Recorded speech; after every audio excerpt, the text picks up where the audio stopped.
acompañarnos. Volvemos a estar en época que vuelve a ser complicado ir a actos literarios. Ayer justo me pasó igual en la Biblioteca de Andalucía, que otra vez la gente, ¿no?, está encerrándose en casa. Parecía que salíamos y volvemos a entrar. Esto es un círculo vicioso y por desgracia también la cultura lo sufre. Bueno, yo quiero darle las gracias al Cardenal Cisneros por esta fantástica sala y quiero darle sobre todo las gracias a los autores por la confianza en la editorial. No solo a los tres que nos acompañan esta tarde, a los cinco, ¿no?, a José Vicente Pascual, Eduardo Castro, Venceslao Carlos Lozano, Manuel Ángel Vázquez y Esteban de la Era. Y por supuesto a Antonia Sánchez Trigueros por venir a acompañarnos para la presentación de la obra. Yo tengo una ilusión especial en la presentación de este libro porque he tenido la suerte de ir viviendo la creación del libro, que eso no siempre ocurre en el trabajo de editora. Estando confinados, estos teléfonos, estas llamadas infinitas que nos hacíamos con las familias, y esas videollamadas, ¿no? Hablaba con mis padres y hablábamos con las niñas, y entonces empezó a contarme mi padre que entre los amigos de la academia habían empezado a escribirse textos, a escribir textos entre ellos, y que parecía que eso se estaba convirtiendo en una novela, ¿no?, esos bonitos principios. Y creo que fue para él también una forma de aliviar esa época tan vacía, yo creo que no solo para él, sino para todo ese juego literario. Además, en su caso, él, digamos, más traductor académico y no tanto escritor literario, y lo disfrutó mucho. Y ya me fue enseñando algunos textos. Ya cuando en verano pudimos vernos,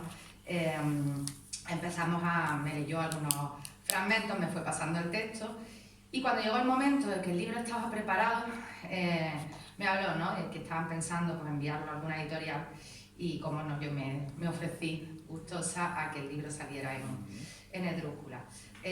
Hubo un cambio de título porque era Crónica bufa de un confinamiento forzoso, y yo como buena editora buscando la comercialidad le dije hay que meter Granada en el título, y jugamos con Granada, paraíso confinado. Quiero darle las gracias a Juan Vida por la maravillosa portada de esta ilustración fantástica, este cuadro suyo que nos cedió para ilustrar la obra. Y bueno, y hemos ido dando un poco tumbo en estos últimos meses para ver cuándo presentábamos el libro, porque efectivamente, como decía, las circunstancias no eran las más apropiadas, ¿no? Ya hasta mayo o junio estuvimos a punto de presentarlo, pero ya se nos hizo tarde. Y ahora en otoño, yo además de estar con la editorial, estaba con la Feria del Libro, y dije, bueno, antes de Navidad, eso sí tenemos que sacarlo. Así que por fin estoy muy contenta de tenerlo entre las manos. Yo sé que lo van a disfrutar mucho, disfrutarán mucho con la lectura. Y nada, yo no quiero hablar más del libro, porque para eso está además aquí Antonio Sánchez Trigueros, y están tres de los autores que sé que nos van a leer unos fragmentitos y van a hablar mucho más en profundidad. Sin más, yo simplemente quería darle las gracias a ustedes por venir y a los autores por confiar en la editorial. Muchas gracias.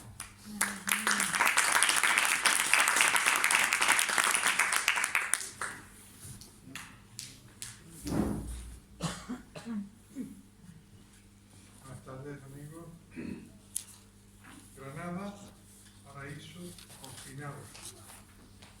Aquí, tres de sus autores: Venceslao Lozano, Eduardo Castro, Esteban de la Era. Y los dos ausentes, no sé si declarados en rebeldía, José Vicente Pascual y Manuel Ángel Vázquez.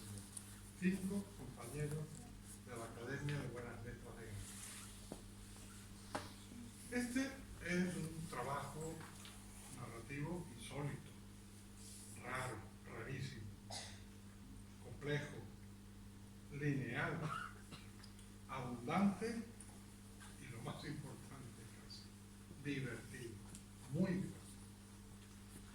Son textos escritos entre el 18 de marzo de 2020 y el 30 de mayo de ese mismo año, escrito en entregas diarias por correos electrónicos que se iban enviando en el orden en que aparecen en el libro, y como resultado de un compromiso muy firme y muy disciplinado que disimula la dificultad del empeño. No es fácil mantener ese pulso narrativo entre cinco. Con buen sentido, los cinco autores, han decidido conservar la vivacidad de resultado narrativo y no corregir ni enmendar nada. La espontaneidad es aquí un valor evidente y además un procedimiento de atracción al lector. Sin duda son muchas páginas, 329 páginas, y hay aquí mucha enjundia. Realmente esta Granada, paraíso confinado, es un río narrativo que ni sus autores sabían a dónde les podía llevar o dónde podrían parar.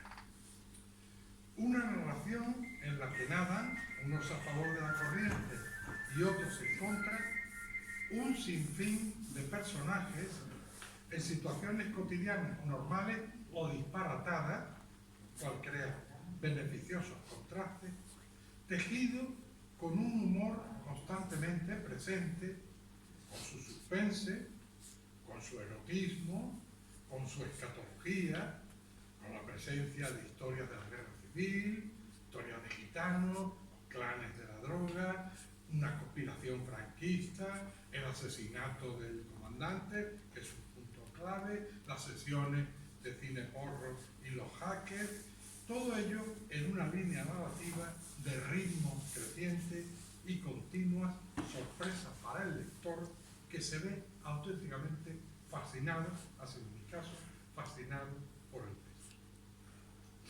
No hay división de capítulos propiamente dichos, realmente son 75 fragmentos narrativos.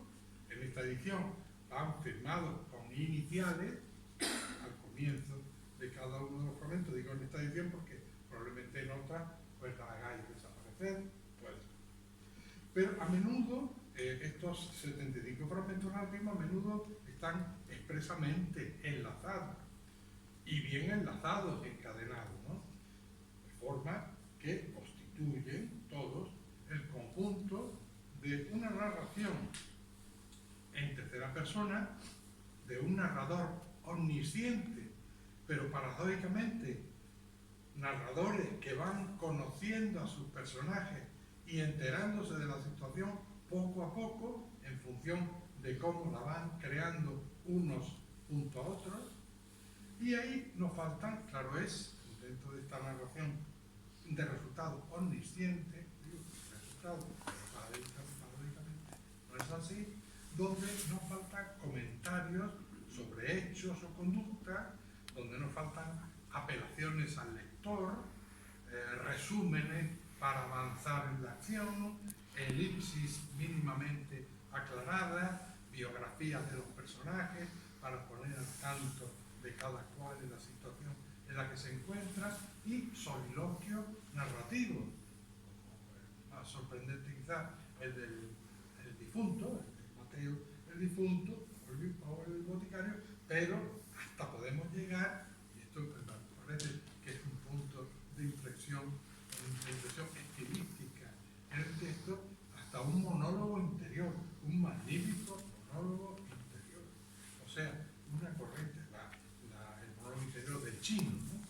Que no podía faltar, naturalmente, el chino en esta narración, como no puede faltar tampoco el argentino.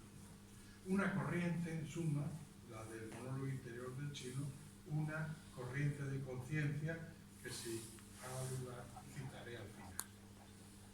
Y todo esto fabricado por este valiente club de los cinco autores, que en sí mismos son personalidades plurales. Así tenemos 5 académicos, 2 profesores universitarios, 2 periodistas, 2 narradores profesionales, un teórico de la comunicación, un traductor literario y teórico de la traducción, 2 poetas, 2 novelistas nuevos, 2 filólogos, o sea, 19 personalidades como mínimo están en la base de este gran relato. Y todos confluyen aquí, son como una especie de modernas Scheherazades que tratan de sobrevivir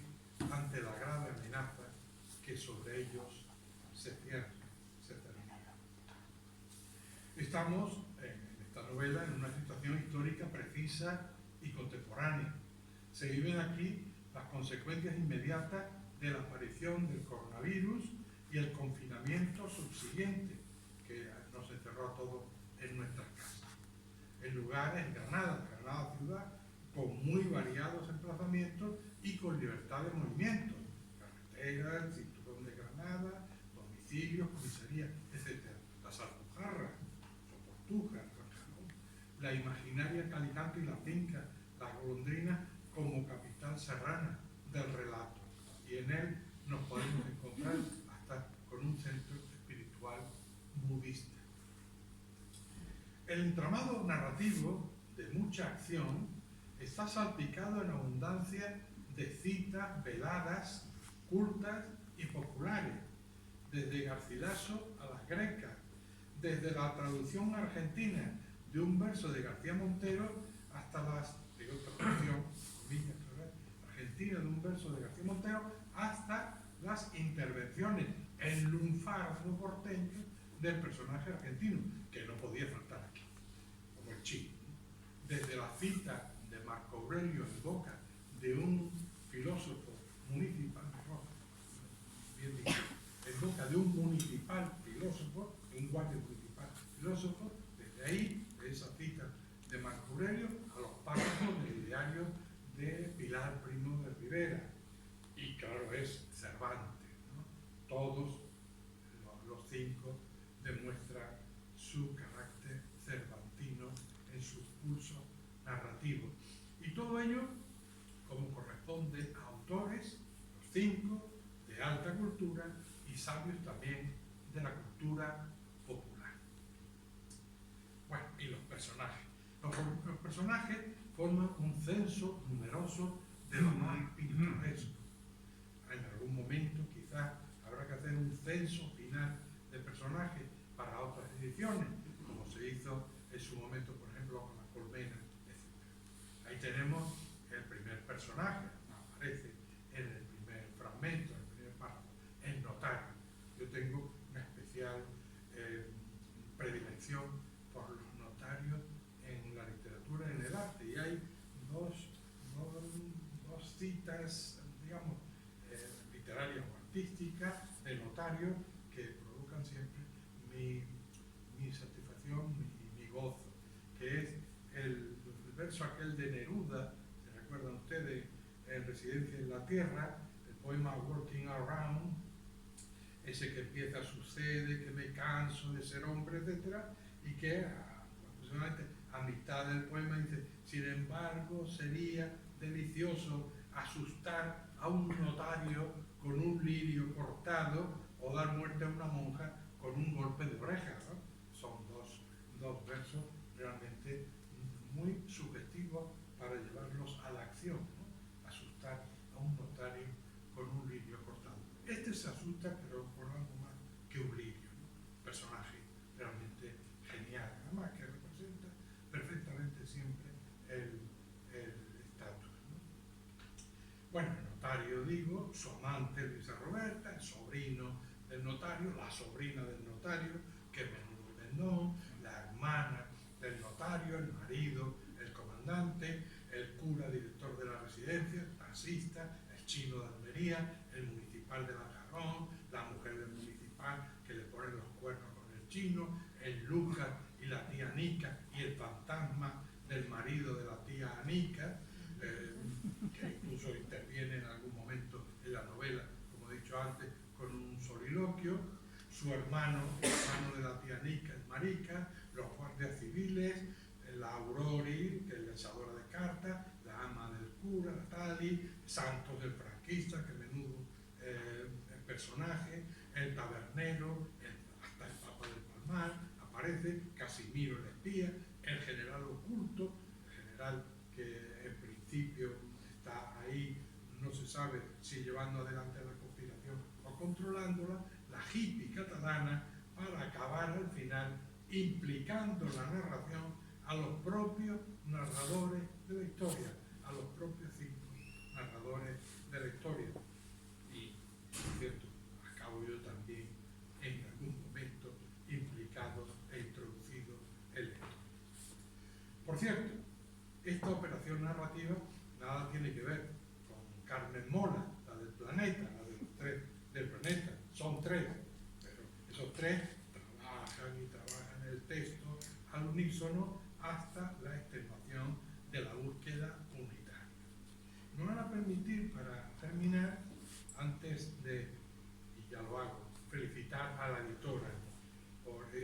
su valentía al publicar este texto y también por el buen gusto editorial que siempre demuestra.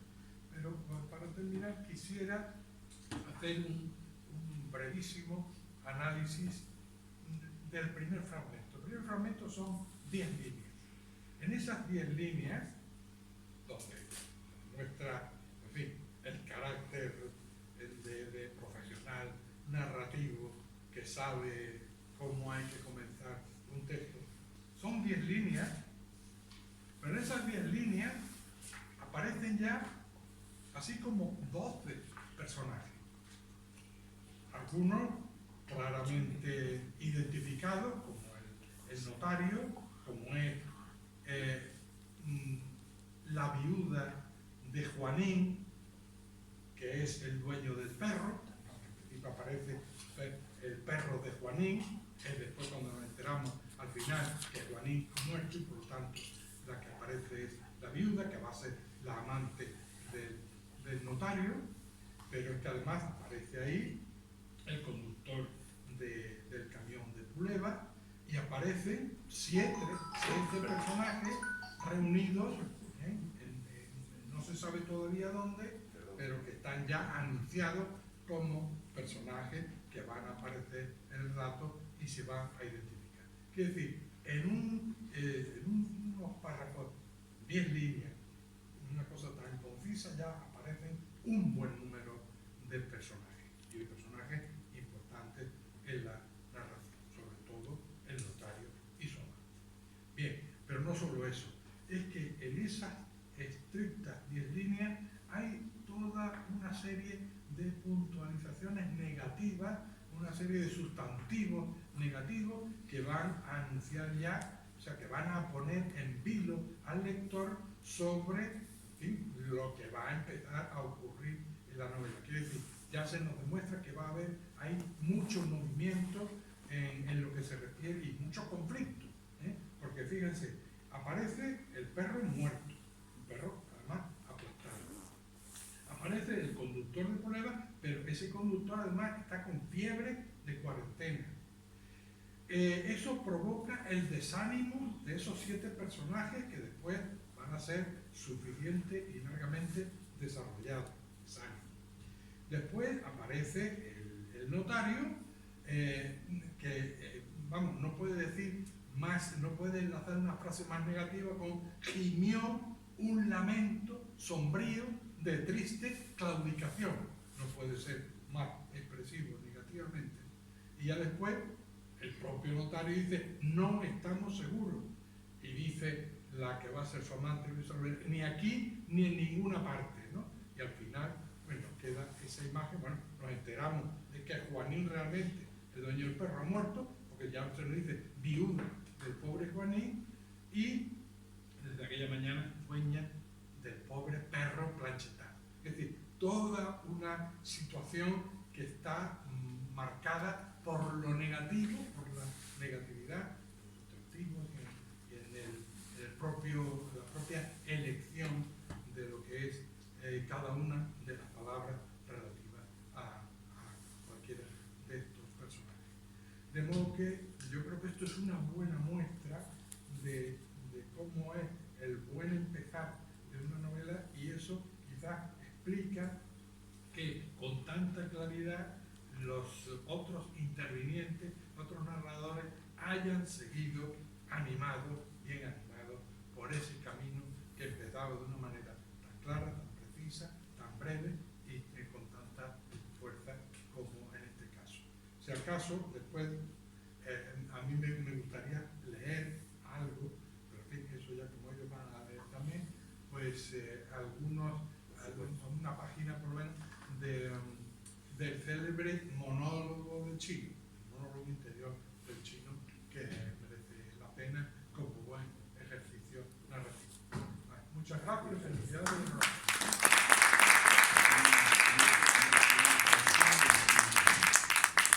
Buenas tardes, señor Yulimbe. Bien, muchas gracias de entrada por estar aquí, acompañándonos en la presentación de este libro. La verdad es que tengo un trancazo fuerte. Y yo tenía pensado leeros un capitulillo, uno de los míos, obviamente, más, digamos, más gracioso y con diálogos chispeantes y bufos y demás. Pero, primero, esos son precisamente un poco largos. Y luego no tengo la voz como para modular los diálogos y todas estas cosas. Por lo cual he elegido un capitulito que es el número 25 de 75, es decir, ya estamos metidos en la acción, ¿verdad? Pero lo más gordo está por venir, desde luego. Aquí ya, en este capitulito, hay ya una serie de personajes que han sido ya desarrollados, porque los personajes nos íbamos inventando personajes, pero luego nos los íbamos robando los unos a los otros, ¿verdad? Entonces, si uno se inventaba un personaje, luego se lo podía coger yo y hacer con él lo que me diera la gana, sin derecho al pataleo, pero luego venir otro detrás y también pues cambiarle el rumbo el rumbo existencial, como quien dice. Entonces, aquí hay una serie de personas que ya se han dado a conocer, como el comandante Celedonio Domínguez, que por cierto es el único muerto de la película. Realmente, un tocho así, con una... hoy en día, que muere hasta el apuntador en todas las películas y demás, pues aquí, la verdad, un solo muerto accidental. Y... bueno, salvo el perro, por supuesto. El perro Juanín también. Y hay otros personajes como... entonces, Celedonio hemos dicho, bueno, Diana, que es un personaje clave, ¿verdad? Y que todos hemos trabajado, ¿verdad? Aquí es la historia, aquí introduzco unos personajes nuevos, que son Remigia Balbuena Pocopán, que es la sirvienta de casa precisamente del comandante de artillería, ¿verdad? Y una serie de familiares suyos que también van a dar bastante que hablar más adelante. Aquí pues la cosa, digamos, está escrito, intentado en el tono más desenfadado y gracioso, digamos, entre comillas, posible, pero ni mucho menos en el tono bufo y realmente a veces con auténticas animaladas verbales con que nos despachamos más adelante. Bien, leo pues. Remigia Balbuena Pocopán, sirvienta en casa de los Domínguez desde siempre, no admitía a nadie en su hogar que no hubiera dejado su calzado en el rellano de la escalera, fuera de la vivienda. En casa todo quisque en zapatillas, pues conjeturaba que el virus era capaz de sobrevivir muchos días en las suelas, por eso y no por otra cosa salían en la tele esos tipos fumigando las calles. Entre comillas, deja tus zapatos en el descansillo y no los pegues a los míos, no vayan a contagiarse. ¿Qué remedio? Había que hacerle caso, ya que estaba cobijando y alimentando a toda la patrulea familiar. Un hijo y una hija, cada uno con su respectivo cónyuge y bebé, y dos jóvenes solteros, todos en paro, amén de su marido Bertín Pantoja y su suegra Adolfina. Sin olvidar el perro, otro perro. Toda esta gente se aviñaba en 110 metros cuadrados. Los que peor lo llevaban eran los dos jóvenes, Julito y Falín, de 20 y 22 años, más aburridos que un sapo en un acuario, sin oportunidad de perderse por sus andurriales habituales, ni fumarse sus petas con los colegas. Solo escuchar música con auriculares y ver la dichosa tele todo el día puesta. Dos aparatos en casa. Siempre lo mismo, mujeres y hombres y viceversa, Mercado Central, Servir y Proteger, Acacias 38, Sálvame Naranja, Sálvame Limón, Sálvame Banana, Sálvame Tomate, Superviviente 2020 y Dale que te pego con la temática cardíaca, tan erótico festiva por estos lares, con sus esporádicos saltos al noticiero para ver cómo está el patio más allá de estas paredes. Ni que decir lo solicitado que estaba el perro en estas primeras semanas de encierro. Un bichucho de apenas 3 kilos llamado Furia, horripilante excepción canina por mordelón a la par que ladrador, mordedor de tobillos desde el suelo y de manos si se te ocurría acariciarle la testa, y ladrador por nada y por menos, o sea, cada 2 por 3. Ciertamente, el pobre Can jamás había aprendido a socializar ni a encariñarse de veras, porque todos pasaban olímpicamente de él en aquella casa. La única que lo sacaba por la mañana era la suegra, porque siendo tan pequeño no había peligro de que tirara con fuerza de la correa, y era al fin y al cabo el único motivo que tenía la anciana para poner un pie en la calle. El padre y la madre trabajaban, y con los dos zánganos no se podía contar para nada. Al pobre Chucho le habían trabucado la vida y no acababa de entender, a sus 8 años cumplidos y con el colmillo retorcido, ese repentino afán por pasearlo hasta 4 veces al día, siempre alguien diferente y por motivos distintos. Los chavales por turno al parque para echarse un porrito, Carmela al estanco, a la farmacia o a la tienda de comestibles, y su marido Fabio Leonardo, argentino por más señas, para mimosear a su amante rumana, que se había quedado sola en su minúsculo estudio, pobrecita. Pero en casa nadie sacaba los pies del tiesto. Menuda era la remigia tras tantos años sirviendo en casa de gente de orden, nada menos que un militar de alto rango en activo, donde le había quedado claro cómo se gestiona la autoritas, esa que don Celedonio aplicaba en el hogar con rigor cuartelero y nulo éxito. Ni siquiera nuestro par de jovenzuelos se atrevían a pasarse de la raya con ella, y mira que si eran pillastres desde niños. Eso por el avieso influjo de su compinche Pedrito Suárez, a quien conocían desde que toda la familia fuera invitada a la comunión de Diana, a resultas de lo cual los 2 chavales y el primo hermano por línea materna de la chiquilla quedaron unidos carnalmente por esa complicidad afectiva de la golfería precoz. Y aquí me paro para no cansarles demasiado, para que la cosa varíe un poco, y si acaso, si luego nos queda tiempo, pues efectivamente pues podríamos ampliar un poco esto. Muy bien, muchas gracias. Muchas gracias a todos ustedes por acompañarme. Yo me encontraba, supongo que como otros muchos, pintando monas, leyendo a Galdós y mirando a Muermado la calle. Una paloma se hizo mi amiga durante aquellos días. Tomó como posada una parola delante de mi ventana y allí permanecía mirándome mientras yo la observaba y le ponía migas de pan en el alféizar. Fuimos estableciendo un lenguaje de signos y confidencias solo con la mirada, porque ella no tenía WhatsApp y yo no tenía pico. Quiero decir que estaba verdaderamente aburrido, no porque tuviera cosas que hacer, sino porque no nos dejaban hacerlas a nuestro aire y antojo. Esto del aburrimiento y pandemia ya está siendo estudiado por la Escuela de Medicina de Harvard y la Universidad de Carolina del Norte, según informaba el diario El Mundo el pasado domingo. Viene a decir que estamos en la era del sopor y que en tiempos de hiperconectividad saltamos de estímulo en estímulo para matar cualquier tiempo muerto y acabamos aburridos de tanto intentar no aburrirnos. La pandemia ha acelerado las investigaciones para entender cómo funciona el mecanismo de nuestro cerebro. Bueno, a lo que vamos. Ocurrió que en aquellos días me llamó un Wenceslao invitándome a participar en este hijo de mil leches, en este engendro, en esta rebelión de las masas del encéfalo que pretendía romper las cadenas del encierro y las cadenas de aquella armonía aburrida, de aquella estética vacía con perros en la calle, niños delante de la tele y ancianos en las UCIs. Total, que me cogió en un momento tonto y me apunté a la rueda. Y aquí viene a demostrarse que el sueño de la razón produce monstruos y el confinamiento forzado estragos irreparables en la cordura.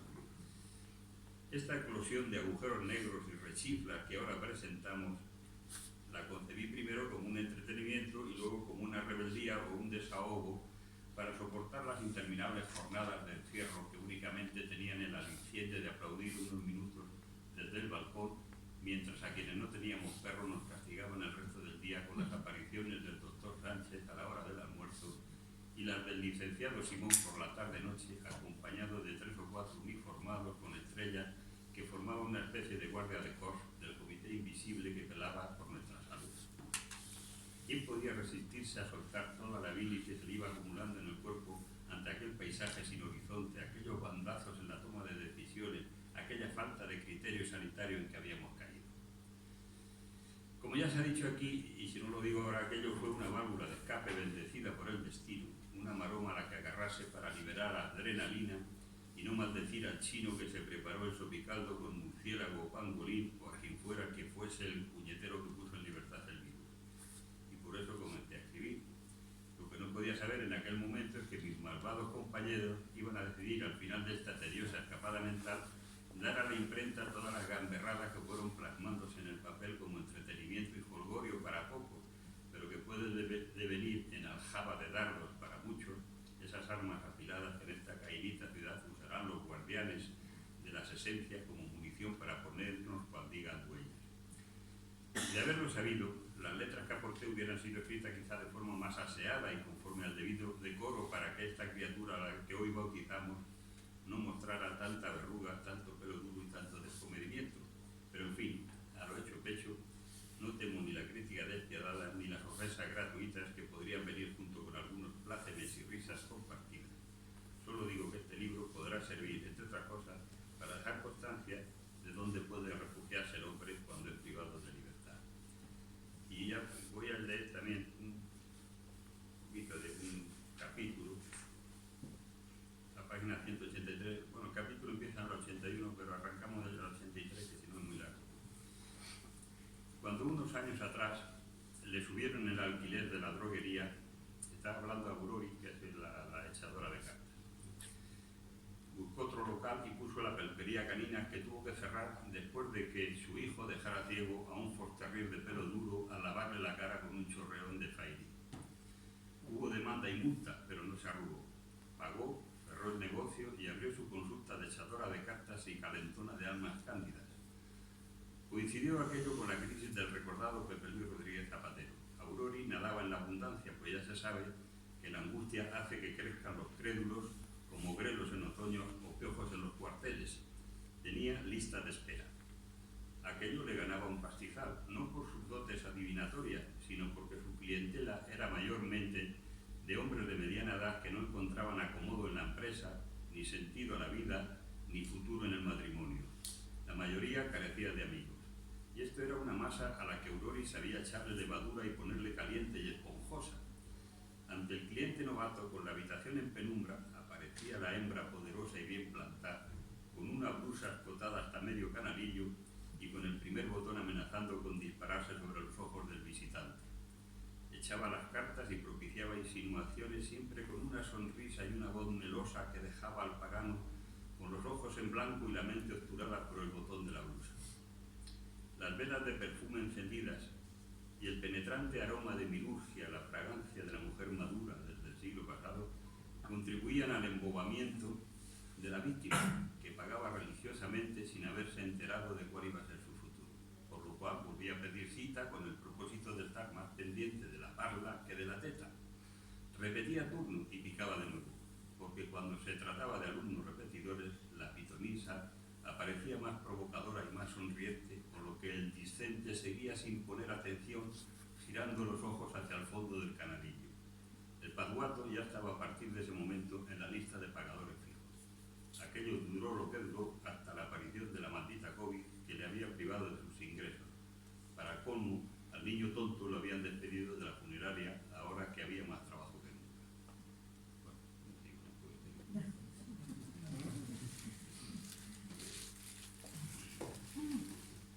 Bueno, yo por mi parte les confieso que no sé qué pinto en esta mesa, ni qué pintan junto a mí estos otros dos coautores colegas del engendro literario, que es Drújula Ediciones, y un señor tan serio y respetable como el profesor Sánchez Trigueros, vienen hoy a presentar públicamente ante ustedes.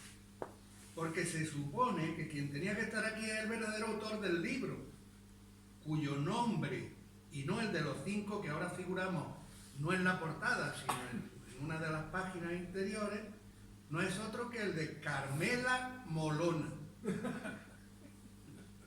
En eso habíamos quedado, como firma consensuada entre los 5. Os lo juro, o prometo, según a cada quien mejor le convenga. Pero, como es que se había también comprometido la editora, no sé en qué momento, no sé tampoco cuándo ni por qué, habrá decidido desdecirse de su compromiso, temerosa quizás del escándalo mediático que se había liado en Granada si algún sabueso periodista hubiese descubierto la verdadera identidad del quinteto escondido tras seudónimo tan molón como inoportuno. Porque después del fiasco del Último Planeta y la falsa Carmen Mola, triplicada en 3 señores bastante más impresentables que nosotros, ¿quién podía tragarse que una absoluta desconocida como Carmela Molona, además pujarreña, habíamos quedado en ello, fuese cierta y verdaderamente de carne y hueso? Pero aún reconociendo el acierto del cambio editorial de última hora, como quiera que ninguno de los firmantes de esta crónica bufa hemos podido ver el libro hasta este mismo momento de su presentación, lo suyo hubiera sido liarnos la manta a la cabeza y levantarnos de la mesa. Así se lo he propuesto, pero tanto los dos aquí presentes como los dos ausentes, después de reírse un buen rato en mis narices, me han dedicado 4 hermosas y melódicas pedorretas que me han quitado isofacto las ganas de cumplir mi levantisca propuesta. De manera que, plegándome ya a la voluntad de los 4, paso a leer uno de los capítulos salidos de mi pluma para esta crónica novelada del pasado confinamiento pandémico entre Granada y la Alpujarra. Uno de mis personajes, el más querido de todos, es la tía Anica, a la que ha hecho referencia ya Antonio, y en uno de esos capítulos dice: «Por fin una buena noticia», exclamó Ana para su adentro, al oír que los mayores también podrían salir a la calle a partir del próximo domingo. «Ya era hora, por favor», añadió a media voz, tras comprobar que la radio estaba encendida y asegurarse así de no haber soñado la noticia. «Bien, joder, bravo, bravo», gritó ya a toda voz y dando saltos de alegría, tras escuchar atentamente las palabras de la ministra andaluza, tan guapa y resalada ella, en la rueda de prensa posterior al Consejo de Gobierno. «Esto hay que celebrarlo, Mateo», remató más calmada, pero aún tan contenta. «Así que ahora mismo voy a echarme un chupito de aguardiente de bellota, para que luego digan que soy una amargaen de que me dejaste en este mundo solica con mi hermano». Sacó Ana del aparador 2 copitas pequeñas que conservaba de la vajilla de su madre y las llenó casi hasta el borde de aquel exquisito licor casero que tan rico le salía cada año a su cuñada Carmela. «Salud, cariño mío», dijo levantando las copas, una en cada mano y chocándolas en el aire antes de continuar. «Para que veas que nunca me olvido de ti en los buenos ratos, Mateo», añadió mientras saboreaba con delectación el primer sorbo de aquel auténtico elixir de castaña. ¿O era de bellotas? Bueno, ¿qué más da? El caso es que estaba riquísimo. «Ay, Mateo», suspiró apurando la copa antes de proseguir su amorosa charla conyugal de la siguiente guisa. «No sabes tú bien cómo te echo de menos, querido mío. Te echo de menos a ti, como no. Echo de menos tu persona, tus besos, tus abrazos, tus caricias, tu fornicio, en fin, que esto hay que decirlo. Claro que sí, aunque me consuele algunas veces en la cama con el recuerdo de tu cuerpo junto al mío durante la noche.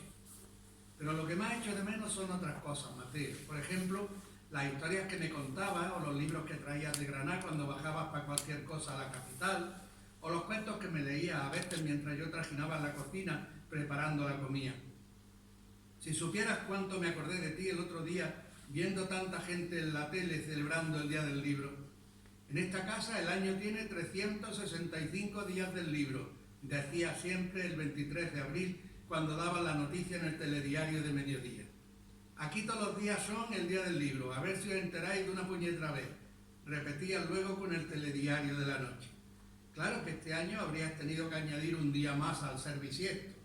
Y vaya con el añico, cómo se está portando el muy cabrón, que ya lo decía mi madre, año bisiesto, año siniestro. Y qué razón tenía la pobre. Pero bueno, ya parece que el temporal va amainando, ¿no? Así que brindemos por ello otra vez, Mateo, antes de irnos a la cama y cantar las 40 en oro. O en copas, ¿qué más da? No seas tan quisquilloso, cariño. El caso es cantar las 40 en lo que sea, aunque sea en bastos, ¿no? Pues anda, bebe y tira para la cama ya de una jodida vez.